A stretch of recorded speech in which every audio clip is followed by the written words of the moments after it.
Hello and welcome to my Q&A session of my lap around the world.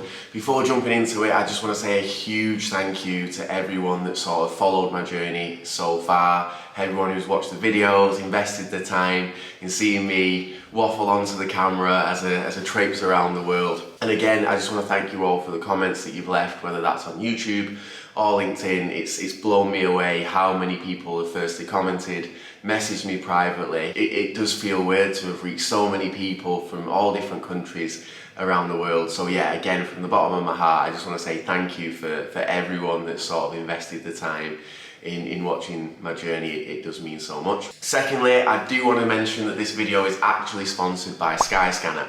So again, that in itself blows me away because I did this lap around the world purely for me, and I did use Skyscanner throughout the whole trip. They, if anything, dictated my route around the world because I was booking it, trying to find the cheapest ticket in every country that would move eastwards. So yeah, essentially they dictated my journey. And then obviously, as you'll know, the majority of the people watching will have probably found me off LinkedIn. One of my posts went pretty viral and reached just short of 8 million people, I think.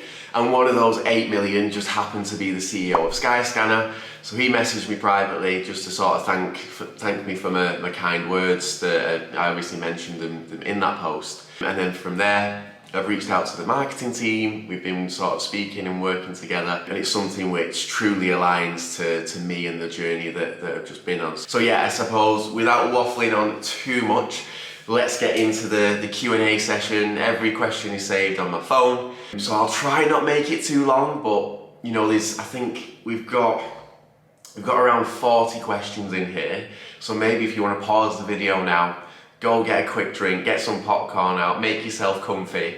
We can get through these as I'll try and keep it as interesting as I possibly can. So yeah, let's get cracking into question one.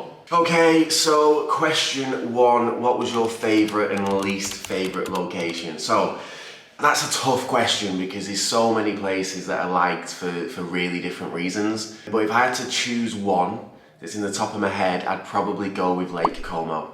Because Lake Como was stunning, and what I found out about myself is I really do love like natural beauty and nature, and Lake Como had that. The restaurants were amazing, the lake itself was stunning, all the surrounding mountains, the people again were lovely, and it was one of those places where I actually felt like super content and quite full as a person. I remember sitting by the restaurant, I was in Lecco at the time, by the lake, and there was a street performer playing classical music on the piano. I sat there eating food, listening to the piano, taking in this incredible scenery. So yeah, if I had to pick one place, it'd probably be Lake Como. But having said that, there's so many other amazing places that would make the list. Like I loved Istanbul, Singapore, Thailand was amazing. The list goes on, but yeah, we'll go Lake Como as the favourite. Then for my least favourite, so if anyone's watched the videos, this won't be a surprise, it has to be LA. So LA was a bit of a letdown for me because I feel like LA's marketed so well. Like you think of like the Hollywood Walk of Fame and the Boulevard and the beaches and downtown LA as somewhere that's like an amazing place from what I've seen on like TV and films and stuff. But it just wasn't the case. My experience when I was there, I may have given it a hard time because I was jet lagged, I was tired, it was near the end of the trip and I was running out of money. I also stayed in downtown LA, which I've heard is probably one of the worst places to stay. So that might have skewed my view on the place. But yeah, there's lots of problems with drugs and homelessness, and I just didn't feel safe. So yeah, favourite place, Lake Como, least favourite, LA. Okay, so question number 2. Are you going to do more travel vlogs? So the short answer is yes, and if I spin this camera around, we'll go and have a look outside. I'm currently in Cape Town right now. So this is my view from the bedroom. We've got Signal Hill here and Table Mountain over there. So I will be doing we've got a bit dark now. I will be vlogging my time here, which I guess will be what's to come next after this video. I'll just prop us back up so we're in the right spot. Ooh, let's get there. Yeah, there we go. I think we're back on track. So yeah, short answer is more travel vlogs will be coming, and that's only come really because of the support from you guys. To know people are sort of interested in my journey is amazing. So yeah, we're going to continue the traveling, continue the journey, and see where this all goes. Okay, on to question 3. What app did you use to book your flight? So as mentioned earlier, Skyscanner was the app that I used to book all my flights from start to finish. And the one reason I really liked using Skyscanner, and especially for me on this journey, was because of their Explore Everywhere feature. So it made it super easy for myself to find the cheapest flight. So no matter what country I'm in, I didn't have a destination that I wanted to go to. I didn't need to go anywhere. So I'd jump on the app, whether I was in Manchester, Carcassonne, Italy, Egypt, put in the local airport, and then go onto the Explore Everywhere option, and then Skyscanner would bring that up from the cheapest upwards. So that would pretty much dictate where I would go, because I didn't plan anything. So I never really planned the next destination or my accommodation until I got into the country. So that kept it quite interesting for me. So yeah, Skyscanner was the app that I used for all of that, and I would highly recommend to anyone who's thinking of doing something similar to myself. Okay, so on to question 5. Did you change your mobile SIM in each country? Yes I did. So where possible, I would try and get the local SIM card just to keep costs down. So in Europe, I don't think it was that bad because I could use my UK SIM, and I get charged like £2 a day, so that was fine. I was happy to do that. But then as I moved like throughout and outside of Europe, I would buy the local SIM just to keep the costs down. Now the only place that I didn't do that, I think, was in America and the Maldives actually. So in the Maldives, I landed there and had the intention of buying a SIM card, but the airport is tiny. There was no shops that I could buy the SIM cards. So I was like, right, I need internet connection, because 1, I don't know where I'm staying, and 2, I don't know where I'm going. So this was quite a scary time actually, thinking back to it, because I put my UK SIM card in. It took maybe 30-40 minutes before it like picked up, so I was without the phone for a while. And then as soon as I do connect to the internet, my UK SIM ran up a bill of like £48 within the first 5 seconds. So I panicked, put it on airplane mode, took the SIM card straight out, and was like, I physically cannot use that here. The roaming charges was off the scale. So I was £48 down, having literally just looked at my phone or allowed notifications to come through. So I had to figure out where to stay sort of on my own or jump on Wi-Fi. So then for the entire trip of the Maldives, I didn't actually have any data. So I'd pre-plan everything in the hotel I stayed at, jump on Wi-Fi. And then luckily the island is quite small in itself, so once I'd done, a lap or two of it, I knew where to go, where things were, so it wasn't too bad. But yeah, to answer that question, I did try and buy an eSIM in every country. So then, yes, let's get on to number 6. If you was on a desert island with one person you met, who would it be? Right, that is actually a very tough question, because I met some amazing people on my travels. Sorry, I'm getting a bit of a dry mouth with all the talking here. So I don't think I could actually pick a person for that question. But what I will say is I know exactly who I would bump into on that desert island, and it would be the guy called Sam. So again, if you've watched the video, Sam actually appears very early on in the journey in Carcassonne. And he's a guy that I never knew before setting off on this trip, but he happened to be behind me on the train that I got into the airport. Behind me in the security queue, obviously on the same plane as me to Carcassonne, on the same bus into Carcassonne, in the same hostel, and then in the same hostel room. So he literally followed my journey from Manchester to Carcassonne. Now me and Sam got on very well. He appeared in like one of the first couple of videos, and then he went back to the UK. I carried on my journey around the world, and then randomly I bumped into Sam in Pai. Now Pai is a very remote part of Thailand, where, to put this into context of how random it is and how we bumped into each other again, I flew into Bangkok. I then flew from Bangkok to Chiang Mai. I then got a 4-hour bus from Chiang Mai to Pai. And that's where I bumped into Sam on his travels. Yet again, he was off moving to Australia, so I bumped into him there. So if I was on a desert island, the likelihood is I would just bump into Sam and be like, what are the chances of seeing you here? So yeah, that's my little cop out from not picking someone. But yeah, Sam, you make it into another feature of the video. There you go. Right, where are we up to now? I've lost my questions. 6, 7. If COVID wasn't a factor, where else would you have visited? Yeah, so COVID did actually ruin a few things for me. The only reason I ended up in Dubai on my travels was I'd found a £60 ticket from Dubai to India. So at the time I was in Abu Dhabi, I was exploring the mosque. I noticed that there was a £60 ticket that would take me to New Delhi. And then once in New Delhi, I thought I could work my way around to the Taj Mahal, which is something that I really did want to see and still want to see to this day. So maybe that's a future video, who knows. But unfortunately, I didn't check visa issues. So because of COVID, I think the UK wasn't letting Indian citizens into the UK. So India, vice versa, wouldn't let UK citizens into India. So that ruined that trip. I couldn't get a visa, I couldn't go. So that's on my list. And the other place I really, really wanted to visit was Tokyo. So when I was in Singapore, I obviously wasn't too far away from Tokyo and it looks incredible. So that was a place that I wanted to visit. But at the time, in order to be fully vaccinated, you needed 3 COVID jabs. And I, as well as probably many people in the West, only had the 2. Or the only other way to get in was to do a COVID test. But I was really ill in Singapore and I think I may have had COVID. So I was kind of worried that if I did the test and it came back positive, I had no idea what the Singaporean authorities would do to me. Would it be quarantined? How much would that cost me? Obviously, I was doing this on such a budget that I didn't have the time to waste or the money to waste. So that's the reason I didn't choose Tokyo. And I went direct from Singapore to San Francisco. So yeah, they're 2 places that COVID prevented me from going. Number 8, was you ever self-conscious filming yourself? Yes, I was. To begin with, it felt so unnatural. I remember being in the train station in Manchester, pulling the camera out, having it in my hand, and I'm like, everyone's watching me, everyone thinks I'm a bit of an idiot. And I think you can even sort of tell in maybe the first 3 or 4 videos, I do feel a little bit nervous or self-aware, a bit anxious of my surroundings.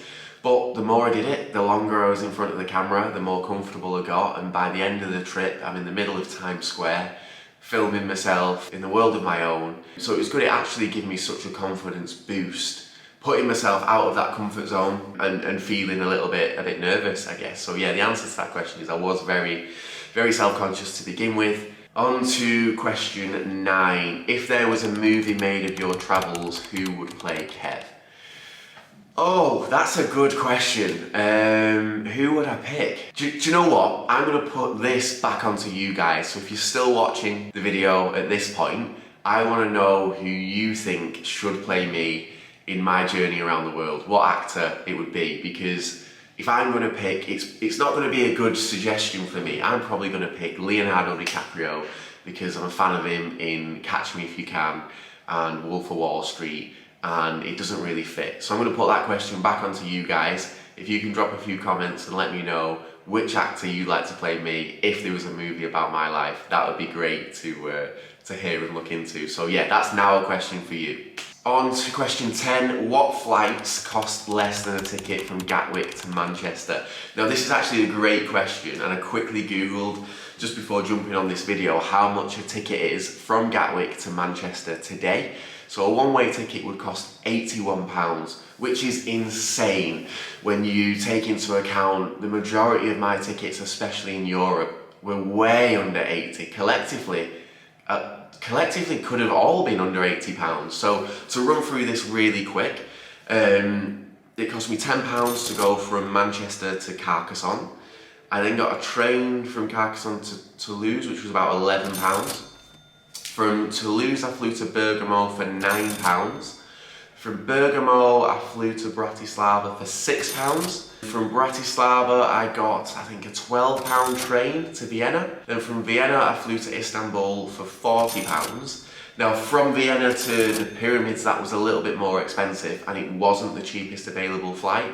But I'd been reading a book called The Alchemist at the time, and that got me fascinated with travel and the pyramids. So I did pay a little extra because I thought on this trip, if there's one place I need to go and visit, it is the pyramids, and I'm so glad I did. But that's where it got a little bit more expensive from that point onwards. Okay, so question 11. What inspired you to quit your job? So I actually didn't quit my job. I was made redundant. And it's weird looking back at this because where I was at, I was on a good salary, the people were amazing, I loved what I did. So without being made redundant, I don't think I'd be here today where I am. And it wouldn't have changed me as much as it has as a person. So I do kind of try and look at things now as like, if something's negative at the time, long term it probably isn't negative. There's always like a positive to pull from it, because if I hadn't have been made redundant and I hadn't lost my job at the time, I'd probably still be there today, living a comfortable life, but I wouldn't have all these amazing stories to share. I wouldn't be speaking to you guys right now. So it does go to show sort of out of every negative that happens in your life, or what you think is a negative at the time, something really positive can come from that. Question number 12, where is the gap between rich and poor the biggest? I would say Dubai is where I've personally seen the biggest gap between the rich and the poor. Now, in Dubai there's no homeless, for example, so like you could argue LA is super rich there, and then you've also got the homeless and the drug issues, so it is slightly different.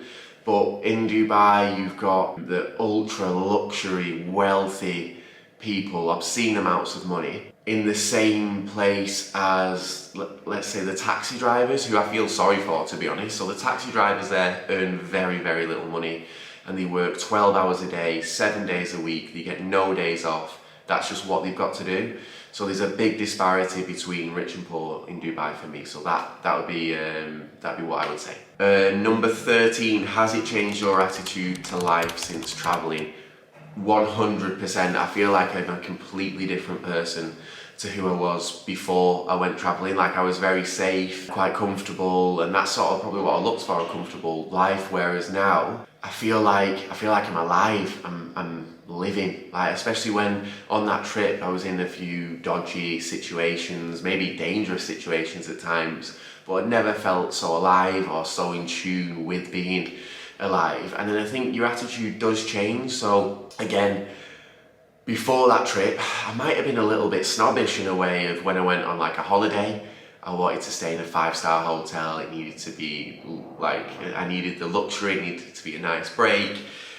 Whereas since then, I've stayed in hostels, I've slept on the street. So I feel like I'm more open now to just being, I don't know, more chilled out, I guess. I don't know, but yeah, it's definitely changed my attitude to life for sure. I feel like I'm a far more positive person. I don't know, this is a question that's going to make me think, to be honest. I'm just reeling it off the top of my head, but yeah, it's definitely changed me as a person, for sure. Question number 14, when is season 2 coming out? So I guess, is Cape Town season 2? If Cape Town season 2, then in a week or so, or in a couple of weeks after I've done some filming, that will be the next one to come out in the mini-series. Okay, number 15, which place would you revisit and which new place would you like to explore? Ooh, revisit. So I'll start with the ones I would like to explore. So I missed out on my journey. Instead of going from Singapore down to Bali way, I wanted to work my way up to Japan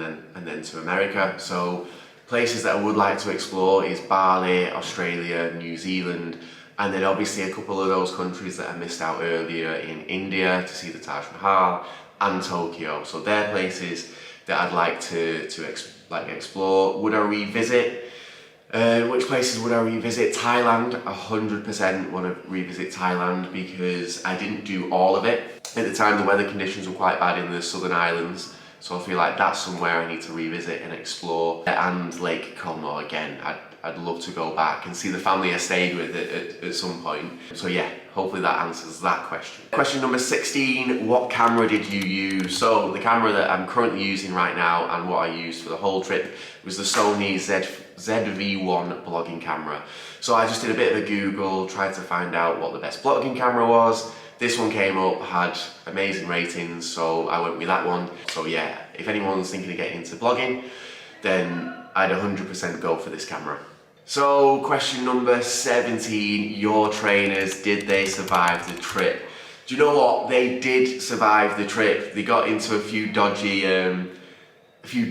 positions at times, but they did survive it. Just about. The soles are worn out. I'd love to know how many miles they completed on the trip. But one thing I want to do when I'm back at home and I'm all settled and I'm in my own house, I'm going to box those trainers up and also frame that blue hoodie because they obviously mean so much to me now, having completed the lap of the world.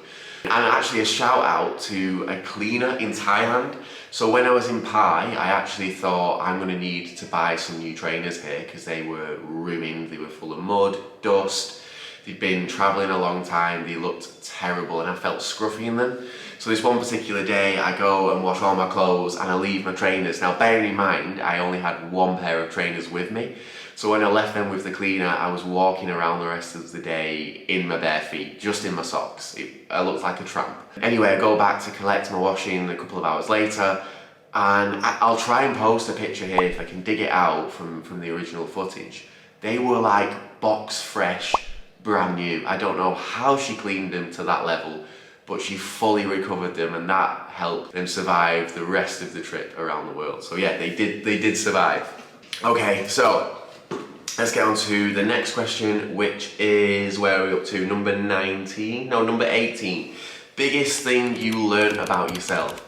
So this is actually a cool question, to be honest, because I actually feel like this trip broke down so many barriers that I thought I'd either be too scared to do or I couldn't do. Like, it's gonna sound a bit weird and cringy to say this, but I feel like I can now do anything, like anything's possible in life. So I feel like it's opened me up to a lot more opportunities, a lot more adventure, and feel like now that anything is possible. If I want to do anything in this world, whether it's to do with travel, whether it's business, whatever goal it is that I set myself, I feel like anything is a possibility now. So if anything, the trip was really empowering for me to be in all these situations where I was at a time of struggle or in danger or in a dodgy situation, and knowing full well that I can either talk myself out of it or at least be in survival mode to get through any situation. So that's probably the biggest thing that I've learned about myself, and in itself was worthy of the journey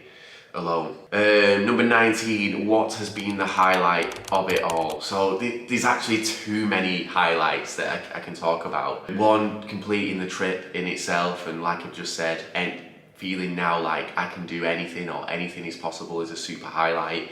One of the biggest highlights though as well has come sort of after the trip, which is sharing my story. So with you guys right now, I feel like I'm sat chatting directly to you, and to have that opportunity to be in front of people all over the world interested in what I've done is a huge highlight.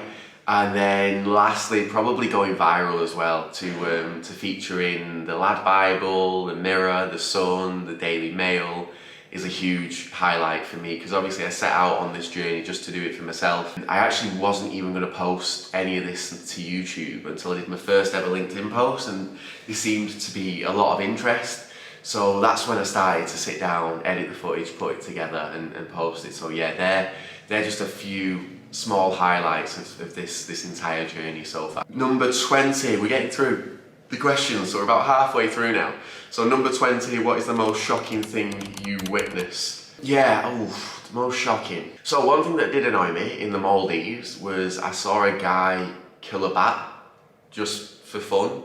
That didn't sit well with me at the time. The bat was on the beach, he picked a stick up and just shoved it straight through the poor little thing's wing, which I think at the time I remember thinking, if he's going to eat it, then you know, fair, but just to do that for fun and to laugh didn't sit well. So that was quite a shocking thing that I witnessed. And then the other thing to talk about, right? I don't even know if this is shocking or not, but for me, yeah, I was shocked, right? So I'm on a Ryanair flight from, I can't remember where it was from, maybe Bergamo to Bratislava or Toulouse. No, it was from Toulouse to Bergamo, sat in the middle seat, sat next to a girl on my left-hand side. And before we're taking off, she just gets a boob out and starts squeezing milk out of a boob into a little cup, like the plastic cup.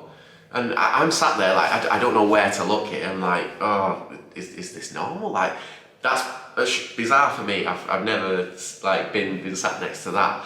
And then to make it more bizarre, she sits there on the plane and she's got like this cup of breast milk in her hand on her knee, and she starts falling asleep. So I'm sat there watching her like don't spill it on me, sort of thing. So that was quite a bizarre experience. But yeah, so we'll go with them two. Where are we up to now? Number 21. Did you do anything you previously thought you wouldn't do? Yes, a lot of things probably. Like, one, I'm quite a fussy eater, so I was introduced to new foods when there was no options but to eat. And secondly, I never thought I'd sleep rough. So that was a new one for me. I slept rough in LA. I had the choice of sleeping just outside the airport or in the toilets where there was used and broken crack pipes. So yeah, that was the choice. So yeah, sleeping homeless is something I never really thought I would do. And the actual fun story in this one, because I don't think it's in the video, is I woke up next to a homeless person in LA. So I go to sleep, I had my little blanket from the flight, using my bag as a pillow.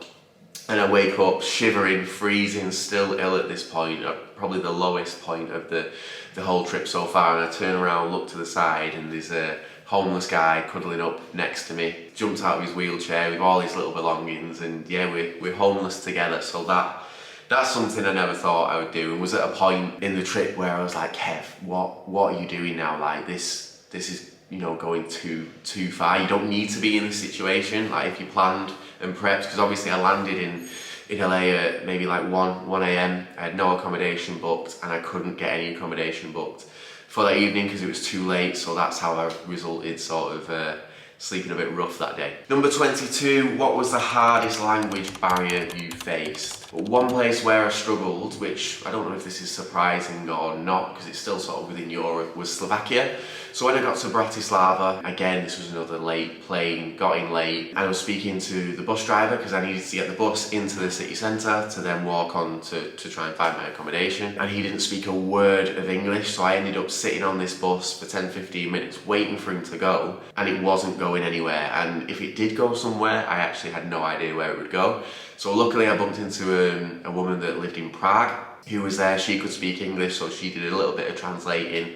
She took me off the bus, put me onto a second bus, which then took me to the city centre. But yeah, in Bratislava, when I spent my time there, the English isn't great, and also on like road signs or signs, it was all in Slovakian. There was no English option. So yeah, I'd say Slovakia was probably the toughest, and I didn't really struggle so much elsewhere, which I was very fortunate with. Number 23, how did you keep that blue hoodie so crisp? Yeah, the blue hoodie stayed quite fresh, to be honest, which is interesting because it never had a place to fit in my bag. It didn't fit in my backpack, so it was either tied around me or on all the time. But I'd find places to wash my clothes on a weekly basis. I only took 7 t-shirts, 2 pairs of shorts, obviously socks, boxers, 1 hoodie and 1 pair of trainers with me. So I had to rotate quite a lot. Every 6th day there'd be a big wash, and then that would allow me to continue going for another week. So yeah, that's how it kept so fresh. Great quality hoodie, and it's something that I am going to frame. Okay, so let's jump on to where were we up to? Question number 24. What did everything cost, hotel and flight wise? I've not worked this out, so I don't actually know the total cost, but I reckon the whole trip was under £9,000. So that took into account I had to eat every day, I had accommodation to pay for, I got stuck in some very expensive places at times. But I'd have to sit down and crunch the numbers, I suppose, and see what it actually cost, because flights were quite cheap because I was booking the cheapest, but you know, when you get to places where it's a couple of £100 to fly, they add up a little bit. There was a few visa costs in there, food, and then obviously when I found myself in the UAE, for example, that was a very expensive couple of days. America was super expensive, Singapore was very expensive. So I kind of had the cheaper part of the trip to begin with, and then started to struggle with money as the journey got on. So yeah, I don't know the exact total, but it was definitely under 9,000. Number 25, what have you been up to since your world travels? So yeah, it's been a fair few months since my world travels, and I actually moved to Dubai. So I got back after traveling the world. I had Christmas with my family at home, which was amazing to see them.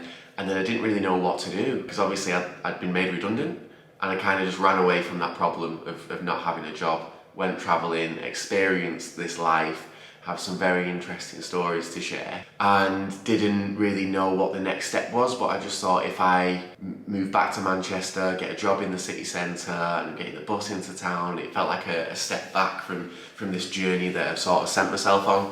So I decided to move to Dubai. I had some work opportunities there. I ended up working there for the last maybe 8 months. I've been based in Dubai, and I am going to actually post a video after this of where I stayed, because I somehow managed to stay rent-free for 3 months in an 18 million dirham villa, which is a story in itself. So that's a video that is on its way. The only one short video of Dubai that I've got, because one, I fell into the trap of the lifestyle there.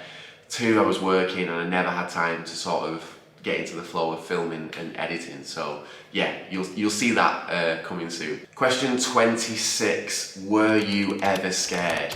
So surprisingly, no. I never once felt scared, but at the same time, by the end of the trip, when I was getting tired, hungry, running out of money, I almost felt like I was falling into a bit of a dark patch where, well, not necessarily a dark patch, but I think you go through moments in time, especially in like rougher areas, where the normal sense of fight or flight, I only had ever one option.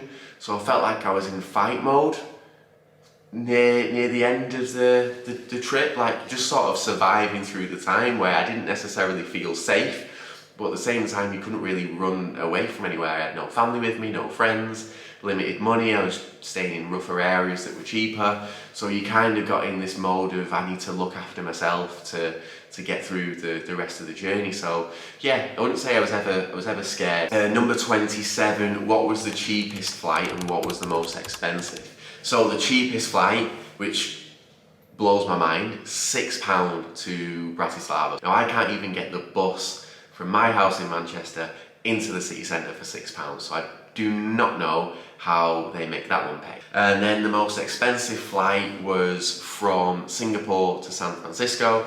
So my options were limited by this point because I couldn't fly into Tokyo, which would have been the cheaper option to go to Tokyo, and then from Tokyo to San Fran. So a direct flight from Singapore to San Francisco cost, I think it was £670, which was by far the most expensive flight of the whole trip. Question 28, did you get lonely?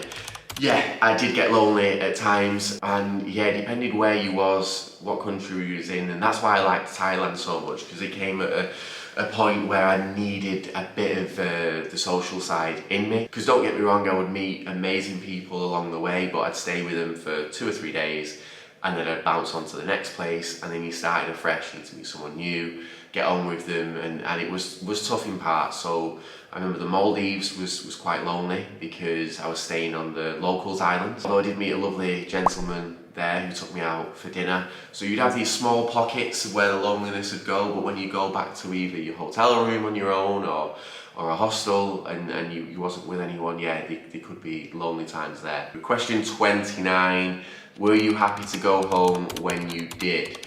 So yes and no. I think I probably would have liked to extend the trip and explore more of the world. For example, if I decided to go from Singapore to Bali, I would have probably done a month in Bali. I probably would have then gone on to Australia, maybe even stayed there working wise. But I didn't have the money, and by that point I actually wanted to achieve doing a lap of the entire world, so I made that decision to work my way through America. So yeah, I was happy to see all the family because I'd missed the family, I'd missed my home comforts, my own bed. I just wanted to sleep and recover because it was draining. Like I wasn't travelling like a normal traveller. I was doing it as cheap as possible in some random places. So yeah, I guess I was ready. I guess I was ready for home at that time, to be honest. Okay, so now we're on to question 30. Did you ever come close to being arrested? Now, this is a boring answer. The short answer is no. I was never close to being arrested. I had a couple of issues with visas in airports at times, and that was purely because I didn't read what I needed to do. But yeah, no, I never got into any trouble with the police. Was never close to being arrested. So yeah, I wish I had a more exciting story to share on this journey, but unfortunately I'm quite a good citizen. So yeah, moving on to 31, how much did the whole trip cost? Again, I think we've had this question earlier. I don't know the exact cost for the entire trip, but what I do know is it is under £9,000. Question 32, was LA shady because of where you stayed or just in general? Yeah, so I think I do give LA a bit of a bad rep because I was tired, I was jet lagged, I was running out of money, and I'm probably more negative because of all that. If LA was the first place I went to, maybe I'd be more happy and open-minded. But having said that, it was shady in a fair few areas. So I stayed in downtown, which apparently everyone advises to not stay in downtown because it's rough and there's homeless problems, drug issues, and it is like a ghost town. Honestly, my experience of LA in downtown was like a zombie apocalypse had just happened and there was only zombies left. Because I'd be walking around and this could be at 9 a.m. in the morning, 11 a.m, 3 p.m, 7 p.m, and there was no one ever there. So you've got all these buildings and skyscrapers, but there's no one on the streets. It's really eerie, and you've just got all the homeless sort of in their own little world, drugged out the face, like stomping around. So it doesn't feel safe downtown. Now I also went to the Hollywood Walk of Fame, which again, I've said this since to like friends and families, that if I was offered a star with my name in LA, I'd be like, I'd rather not have it, because it's just lined with homeless people in tents. Again, doesn't feel very safe. The Hollywood sign was okay around there, and then I did get a taxi into like Beverly Hills, which is more posher and safer. So maybe if I'd stayed that side, I would have had a better experience, and to be honest, I wouldn't give it the harsh rap that I have. But my personal experience of my time in LA was, it is a bit of a shady place. Out of all the places I went, it's where I felt the most unsafe. Question 33, what kept you awake at night? So, I'm actually quite a good sleeper and can get to sleep quite quick, but this has reminded me of a story in Singapore, and I'm pretty sure I did video this, and I'll tell you what kept me awake at night, was the snoring. So in hostel life, I ended up staying in a hostel that was getting refitted, refurbed. It was a building site basically, and I was rooming with 10 Indian builders. So literally the beds were like conjoined. So if my head's here right now, the Indian man's head was here and his body would go down that way on the bed. And he was the loudest snorer that I have ever come across in my entire life. Like my bed was vibrating. So yeah, on to question 34. How did you stay so chilled when some days you didn't know where you were staying? So yeah, to begin with, I don't think I was that chilled to begin with, but after you figure it out once or twice and you know you're not gonna die, you're gonna survive, you're gonna get through this moment, and if anything, it's gonna make for a cool story. You kind of embrace all the troubles and problems that you have along the way, and I would figure out, like, no matter what happens here, I'm gonna get through this night. Like, yeah, I might be really uncomfortable, I might have to sleep on a floor, or I might have to sleep with 10 Indian builders, but I'm gonna get through this night and we'll figure out something better for tomorrow. Question 35, travel pillow or no travel pillow? I wish I could say travel pillow, but let me get the bag up, right? So this is actually the bag that I took around the entire world with me. That is it. That is all the belongings I could fit in there. And there was definitely no chance I was fitting a travel pillow in there. So yeah, no travel pillow. Okay, moving on to question 36. Any countries you regret missing out on? Yeah, to answer that question, Bali, Australia, New Zealand, they're places that I regret not going to and are somewhere on my list that I want to do at some point in the future. So question 37, funniest story or memory you have? Oh, there's too many stories and too many good memories from this trip. I'll reel a few off, okay? So, sneaking into Raffles Spa was a fun story. I didn't think I'd be able to get in there. I went skinny dipping in Lake Como, which was an insane memory because it was at midnight and I was swimming in the lake with boats and the stars. There wasn't a cloud in the sky, so that's another memory that sort of sticks in my mind. There's obviously the sexual propositions in Toulouse, sneaking into football stadiums. Honestly, I couldn't nail this down into one, and there's probably so many more memories that I forgot to mention here. But yeah, there's a few memories for you. Question number 38, what are the pros and cons of solo travel?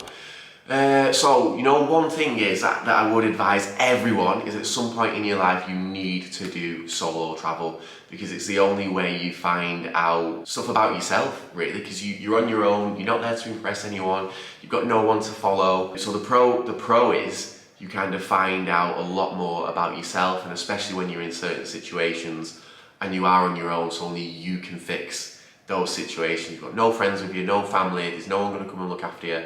You're in the world on your own, and I think that's a positive thing to sort of go through and experience. The other pro is, at the same time, everything's down to you. You do what you want to do. If you want to go and see that museum, you go and see it. If you want to go to see the pyramids, you go and see it. You're not sort of appeasing anyone or with someone that might want to do something else and cause problems. So they're the pros. And then the cons, I'd say the only cons are loneliness at times. It can get quite lonely. And I think for me, I'd say there's less cons for solo travel because I'm quite a sociable person. I grew up as an only child, so I'm used to sort of being on my own and doing my own thing and having like time by myself. So the solo travel life kind of suited me, and I'm very sociable, so I love chatting to strangers and meeting new people. So yeah, there's probably less cons for someone like myself and my personality, but loneliness, yeah, can be an issue. But yeah, anyone thinking of doing solo travel, please do it. Right, so on to question 39, which place was the biggest disappointment? Again, I feel like I've bashed LA too much in this video. I was disappointed by LA because I had high expectations for it, so maybe that was the issue. Number 40, we're getting there now, we're nearly at the end. How many flights did you take in total? So I'll quickly skim through this. We had Carcassonne,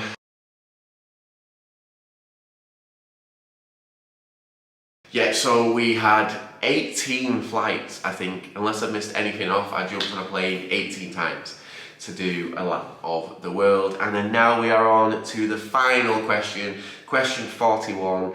Will we get a Kevin.John Christmas special? Yeah, I guess why not? Who wants to see the Kevin.John Christmas special, and what does that look like? So yeah, I'm currently in Cape Town, but I will be heading home to the UK to have Christmas with my family. And I guess I could film it all if they're happy with me filming with it. If they're happy with me filming it, and if you want to watch, I will film a Kevin.John Christmas special for sure.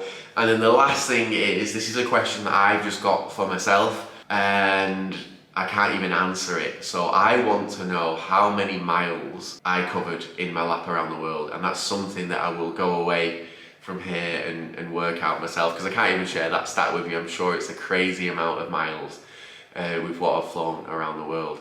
And that brings it to the end of my first ever Q&A session. It's, yeah, again, sponsored by Skyscanner. The whole thing blows me away that people are actually going to sit here and watch me waffle on about my life and my journey. So again, I just want to thank everyone who's watched the journey from start to finish. Anyone who's right here at the end of this video, because I'm sure this is going to be about 30 or 40 minutes long. I've been chatting on way too much, but I just wanted to give everyone as much insight as possible to this journey. So yeah, we'll leave that all there. I will see you all soon. Thank you for watching, and enjoy the rest of your day.